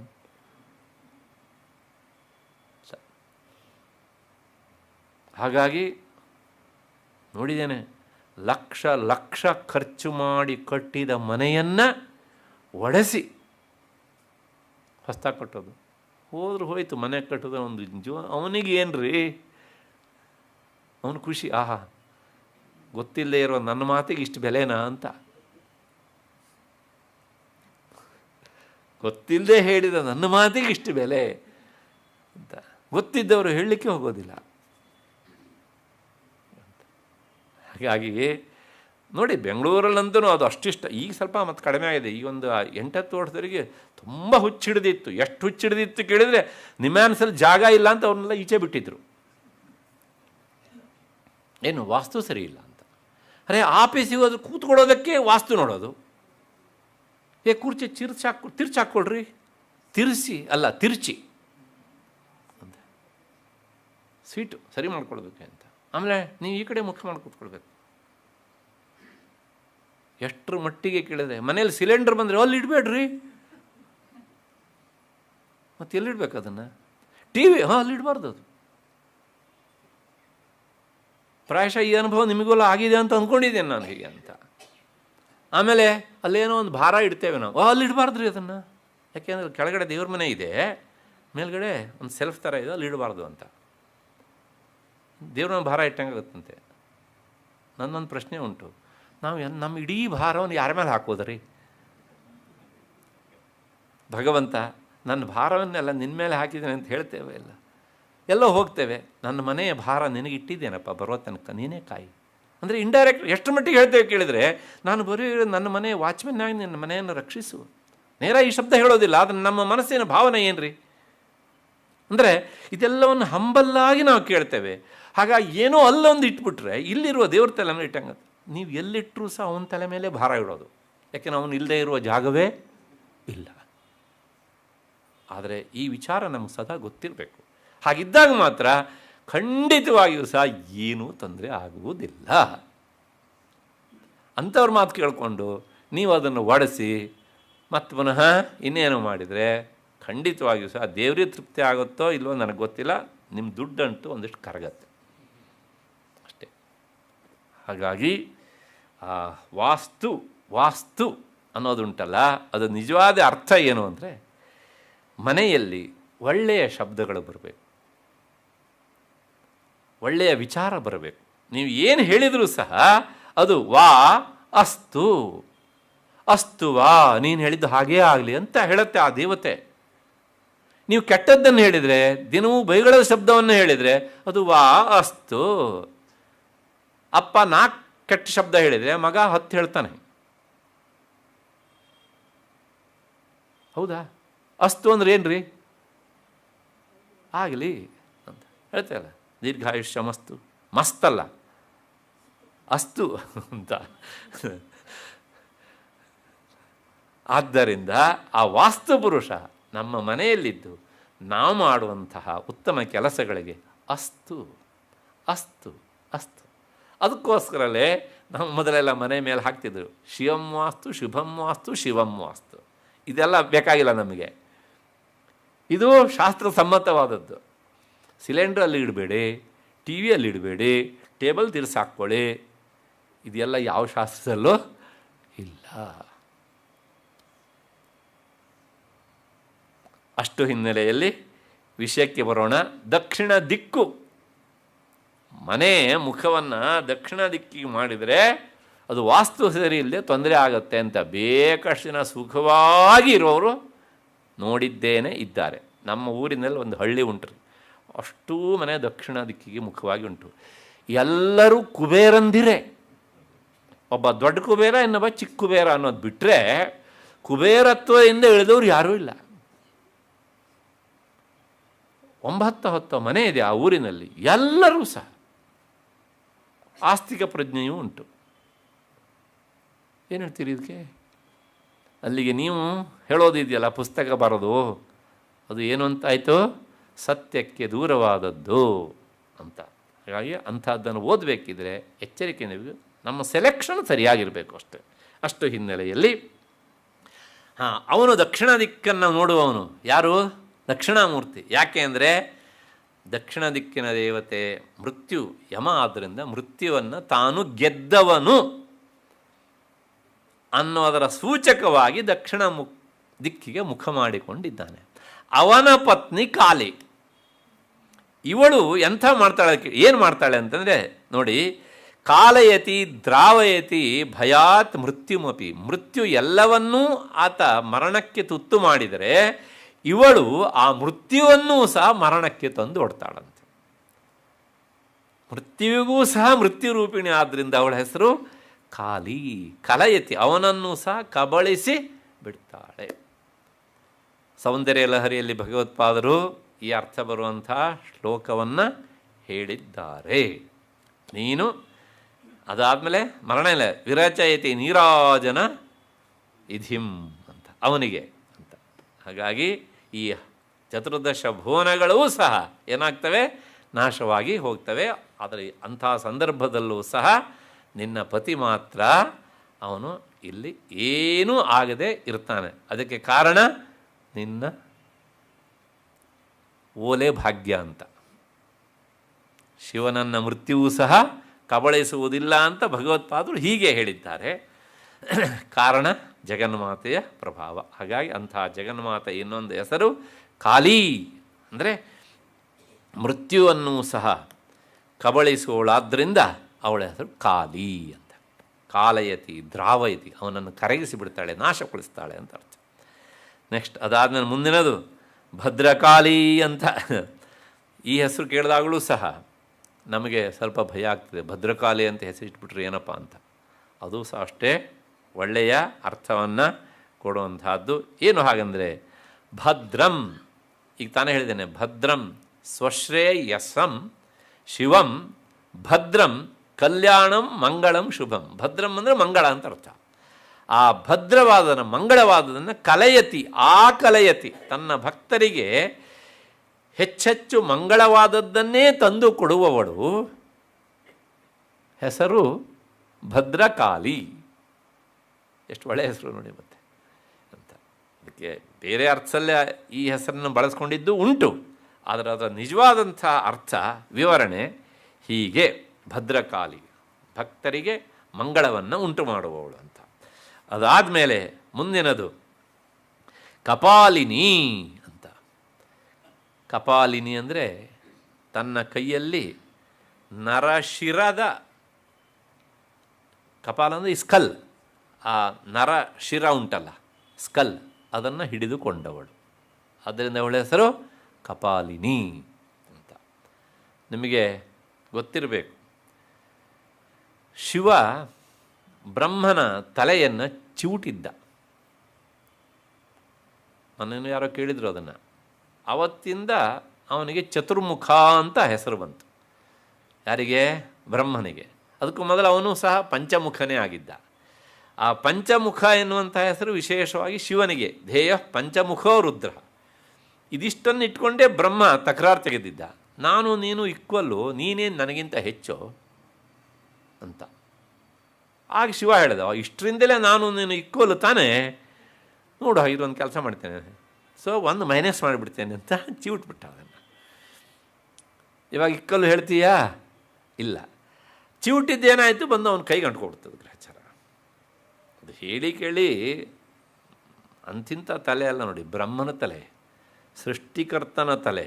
ಸೃಷ್ಟಿ ಮಾಡಬೇಕಿದ್ರೆ ಯಾರ್ಯಾರಿಗೆ ಯಾವ್ಯಾವ ತಲೆಯನ್ನು ಜೋಡಿಸ್ಬೇಕು ಅಂತ ವಿಚಾರ ಮಾಡುವ ತಲೆ ಅದು. ಇಂಥ ತಲೆ ಅದು ಬಿಡುತ್ತಾ ತಕ್ಷಣ ಕೈಯನ್ನು ಹಿಡ್ಕೊಳ್ತ. ಅದೇ ಬ್ರಹ್ಮ ಕಪಾಲ. ಕಪಾಲ ಅಂದರೆ ಸ್ಕಲ್ ಅಂತ ಅರ್ಥ. ಆಗ ಶಿವ ಎಲ್ಲ ಕಡೆಗೂ ಸಹ ಅದು ಏನು ಮಾಡ್ತಿತ್ತು, ಅಷ್ಟಕ್ಕೆ ನಿಲ್ಲಲಿಲ್ಲ, ಹಿಡ್ಕೊಂಡು ಅವನ ನರ ನಾಡಿಯನ್ನೆಲ್ಲ ಎಳಿತಿತ್ತು, ಹಸಿವು ಹಸಿವು ಅಂತ. ಅದಕ್ಕೋಸ್ಕರ ಶಿವ ಭಿಕ್ಷೆ ಬೇಡೋದಕ್ಕೆ ಎಲ್ಲ ಭಕ್ತರ ಮನೆಗೆ ಹೋಗ್ತಿದ್ದ. ಭಿಕ್ಷೆ ಹಾಕಿದವರು ಅದೃಷ್ಟವಂತರು. ಯಾವ ಭಿಕ್ಷೆ? ಭಕ್ತಿ ಭಿಕ್ಷೆ ಅಂತ. ಆಚಾರ್ಯ ಶಂಕರರು ಇದನ್ನು ಶಿವಾನಂದ ಲಹರಿಯಲ್ಲಿ ಬಹಳ ಸುಂದರವಾಗಿ ಹೇಳ್ತಾರೆ ಹೀಗಂತ. ಮಧ್ಯೆಯಲ್ಲಿ ಒಂದು ಸಣ್ಣ ಅವಾಂತರ ವಿಷಯ ಹೇಳಿಬಿಡ್ತೇನೆ. ಬಹಳ ಹಿಂದೆ ಹೇಳಿದ್ದೇನೆ, ನೆನಪು ಹಾಗೆ ನನಗೆ. ಇವನು ಬರೀ ಭಿಕ್ಷಕ್ಕೆ ಹೋದರೆ ಯಾರು ಭಿಕ್ಷೆ ಹಾಕ್ತಾರ್ರಿ? ಯಾರೂ ಹಾಕೋದಿಲ್ಲ ಅಲ್ವಾ? ಅದಕ್ಕೋಸ್ಕರ ಅವನಿಗೊಂದು ಯೋಚನೆ ಬಂತಂತೆ. ಏನು ಅಂದರೆ, ನನ್ನ ಕೈಯಲ್ಲಿ ಒಂದು ಮಂಗ ಇರಬೇಕು. ಈ ಮೊದಲು ಹೇಳಿದ ಮಂಗ ಅಲ್ಲ, ಕೋತಿ ಅಂತ ಹೆಸರಿನ ಮಂಗ ಉಂಟಲ್ಲ ಅದು. ಅದನ್ನು ಹಿಡ್ಕೊಂಡು ಹೋದನಂತೆ. ಆಗ ಇವನನ್ನು ನೋಡಿದ ತಕ್ಷಣ ಇವನಿಗಿಂತ ಹೆಚ್ಚಾಗಿ ಮಂಗನನ್ನು ನೋಡ್ತಿದ್ದರು ಯಾರು, ಪುಟ್ಟ ಮಕ್ಕಳು. ಆಗ ತಾಯಂದಿರ ಸೆರಗನ್ನು ಹಿಡ್ಕೊಂಡು, ಅಮ್ಮ ಇವನಿಗೆ ಬೇಡ, ಆ ಕೋತಿಗಾರು ಏನಾದ್ರು ಕೊಡಬೇಕಮ್ಮ ಅಂತ ಹೇಳಿ, ಕೋತಿಯ ಪ್ರಭಾವದಿಂದ ಇವನಿಗೆ ಒಂದಿಷ್ಟು ಏನಾಗ್ತಿತ್ತು, ಭಿಕ್ಷೆ ಸಿಗ್ತಿತ್ತು. ಕಪಾಲಿನ್ ಭಿಕ್ಷೋ ಮೇ ಹೃದಯ ಕಪಿಮತ್ಯಂತ ಚಪಲಂ ದೃಢಂ ಭಕ್ತ್ಯಾ ಬದ್ಧ್ವಾ ಕುರು ಭವದಧೀನಂ. ಭಗವತ್ಪಾದರ ಪ್ರಾರ್ಥನೆ ಅದು ಶಿವನನ್ನು ಕುರಿತು. ಆ ಮಂಗ ಯಾವುದು ಅಂದರೆ ಭಕ್ತರ ಮನಸ್ಸು ಎನ್ನುವ ಮಂಗ. ಈ ಮಂಗವನ್ನು ನಾನು ಇವತ್ತು ನಿನಗೇನು ಮಾಡ್ತೇನೆ, ಭಿಕ್ಷೆಯಾಗಿ ಕೊಟ್ಟುಬಿಡ್ತೇನೆ. ಯಾಕೆ ಅಂತಂದರೆ, ನೀನು ಮನೆ ಮನೆಗೂ ಸಹ ಭಿಕ್ಷೆ ಕೇಳಲಿಕ್ಕೆ ಹೋಗುವಾಗ ನಿನ್ನ ಕೈಯಲ್ಲಿ ಒಂದು ಆಟಿಕೆಯ ಸಾಮಾನು ಇರಬೇಕು.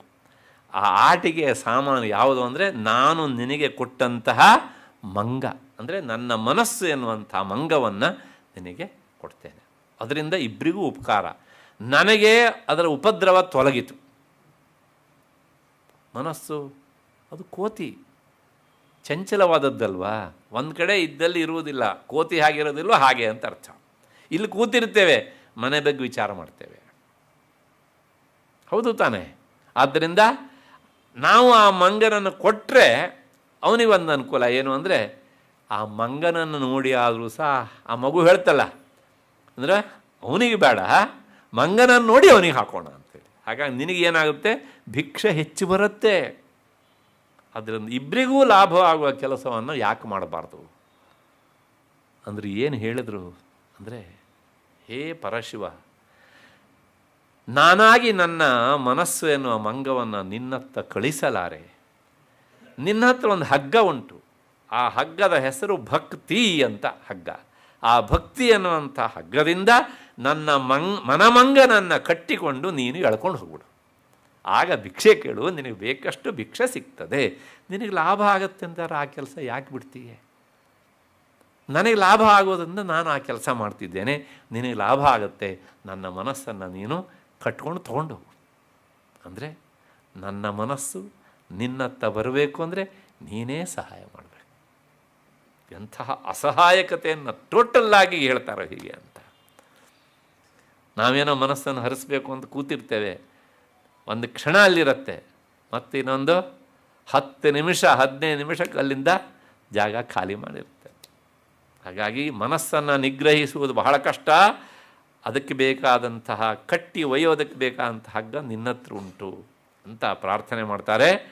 ಅಂತಹ ಕಪಾಲಿ ಅವನು, ಕಪಾಲಿನ್ ಅವನ ಪತ್ನಿ. ಇವಳು ಯಾರು? ಇವಳು ಸಹ ಕಪಾಲಿನಿ, ಪತಿಯೇ ಕೈಯಲ್ಲಿ ತಲೆಬುರುಡೆಯನ್ನು ಹಿಡಿದ ಮೇಲೆ ಅದು ಅವಮಾನ ಅಂತಾದರೆ ನಮ್ಮ ಯಜಮಾನ್ರ ಅವಮಾನ ನನಗೂ ಇರಲಿ, ಅದು ಗೌರವ ಅಂತಾದರೆ ಆ ಗೌರವ ನನಗೂ ಇರಲಿ. ಯಾಕೆಂದರೆ ನಾನು ಅವಳ ಸಮಭಾಗಿನಿಯಾದಂತಹ ಪತ್ನಿ. ಅರ್ಧೋ ವೈ ಏಷ ಆತ್ಮನೋ ಯತ್ ಪತ್ನಿ, ಹೀ ಈಸ್ 50 ಶೀ ಈಸ್ 50, ಅವರಿಗಾದದ್ದು ನನಗೂ ಇರಲಿ ಅಂತ ಹೇಳುವವಳು ಯಾರು? ಕಪಾಲಿನಿ ಎನ್ನುವಂಥ ಹೆಸರಿನ ಜಗನ್ಮಾತೆ. ಆಯಿತು. ಅಷ್ಟಾದಮೇಲೆ ಮುಂದೆ ದುರ್ಗಾ ಅಂತ, ಕ್ಷಮ ಬೇರೆ. ದುರ್ಗಾ ಅಂದರೆ ದುಃಖೇನ ಗಮ್ಯತೆ ಪ್ರವಿಶ್ಯತೆ ಅಸ್ಯಾಮಿತಿ. ದುರ್ಗಾ ಅನ್ನೋದಕ್ಕೆ ಅರ್ಥ 2 ಅರ್ಥ ಉಂಟು. ಒಂದು ದುರ್ಗಾ, ದುರ್ಗಾರ್ತಿ ನಾಶಿನಿ, ನಮ್ಮ ಅತ್ಯಂತ ಕಷ್ಟಕರವಾದಂಥ ನೋವುಗಳನ್ನು ಸಂಕಟಗಳನ್ನು ನಿವಾರಣೆ ಮಾಡುವವಳಾದ್ದರಿಂದ ಅವಳ ಹೆಸರು ದುರ್ಗಾ. ಹಾಗಾಗಿ ಇದು ದುರ್ಗಾ ಸಪ್ತಶತಿ, ನಮ್ಮ ನೋವನ್ನು ನಿವಾರಣೆ ಮಾಡುವಂತಹ ಆ ತಾಯಿಯನ್ನು ಕುರಿತಾದಂತಹ 7 ಶ್ಲೋಕಗಳ ಗುಚ್ಛ, 700 ಶ್ಲೋಕಗಳ ಗುಚ್ಛ. ಆಯಿತು. ಮತ್ತು ದುರ್ಗಾ ಎರಡನೇ ಅರ್ಥ ಏನು ಅಂದರೆ ದುಃಖೇನ ಗಮ್ಯತೆ ಪ್ರವಿಶ್ಯತೆ ಅಸ್ಯಾಮಿತ್. ಆದರೆ ಇಂತಹ ದುರ್ಗಾ ಎನ್ನುವಂತಹ ಈ ಹೆಸರನ್ನು ಇಟ್ಕೊಂಡಂಥ ಅವಳನ್ನು ಪಡೆಯುವುದು ಸುಲಭವೋ ಅಂತಂದರೆ ನೋ, ಸುಲಭ ಅಲ್ಲ. ಅದಕ್ಕೋಸ್ಕರ ಹೇಳ್ತಾರೆ ದುಃಖೇನ ಗಮ್ಯತೆ ಪ್ರವಿಶ್ಯ. ಅತ್ಯಂತ ಮತ್ತೆ ಮತ್ತೆ ಮತ್ತೆ ಮತ್ತೆ ಅವಳನ್ನು ಅಮ್ಮ ಅಮ್ಮ ಅಮ್ಮ ಅಂತ ಹಂಬಲಿಸಿ ಹಂಬಲಿಸಿ ಕರೆದಾಗ ಮಾತ್ರ ಮಗು ತೀರಾ ಹತ್ರ ತಾನೇ ಅಮ್ಮ ಅವಳ ಕಡೆ ಗಮನ ಕೊಡೋದು. ಹಾಗಾಗಿ ಮತ್ತೆ ಮತ್ತೆ ಅವಳನ್ನು ಸ್ಮರಿಸಿದಾಗ ಮಾತ್ರ ಅವಳು ಪ್ರವಿಶ್ಯತೆ ಅಸ್ಯಾಂ, ಇಲ್ಲಿ ಪ್ರವೇಶ ಮಾಡ್ತಾಳೆ. ಅಲ್ಲದಿದ್ದರೆ ಅವಳು ದೂರದಲ್ಲೇ ಇರ್ತಾಳೆ. ಯಾಕೆಂದರೆ ಅಂತರ್ಮುಖ ಸಮಾರಾಧ್ಯ ಬಹಿರ್ಮುಖ ಸುದುರ್ಲಭ. ಹೌದು ತಾನೇ? ಅದನ್ನು ನೀವು ಎಷ್ಟೆಷ್ಟು ಒಳಬಗೆಯಲ್ಲಿ ಆಕೆಯನ್ನು ಹತ್ತು ಕರೆಯುವುದನ್ನು ಅಭ್ಯಾಸ ಮಾಡ್ಕೊಳ್ತೀರೋ ಆಗ ಅವಳು ನಮ್ಮ ಒಳಬಗೆಗೆ ಬರ್ತಾಳೆ. ಹಾಗಿಲ್ಲದಿದ್ದರೆ ಅವಳು ಹೊರಬಗೆಯಲ್ಲೇ ನಿಂತಿರ್ತಾಳೆ. ಬಹಿರ್ಮುಖ ಸುದುರ್ಲಭ ಅಂತ. ಇದು ಎರಡನೇ ಅರ್ಥ. ಎರಡು ಅರ್ಥ ಸಾಕು, ಮಿಕ್ಕಿದ್ದೆಲ್ಲ ಅಲ್ಲಿ ಸಿಗ್ತದೆ ನಿಮಗೆ. ಮತ್ತೆ ಪುನಃ ಮೂರನೇದು ಕ್ಷಮಾ. ದುರ್ಗಾ ಕ್ಷಮಾ. ಕ್ಷಮಾ ಅಂದರೆ ಎಲ್ಲವನ್ನೂ ಸಹಿಸಿಕೊಳ್ಳುವವಳು. ಭೂಮಿಯ ಇನ್ನೊಂದು ಹೆಸರೇ ಕ್ಷಮಾ ಅಂತ. ಆ ಭೂಮಿಯ ರೂಪಿಣಿಯ ಅಂತ ಜಗನ್ಮಾತೆ ಹೆಸರೇ ಕ್ಷಮ.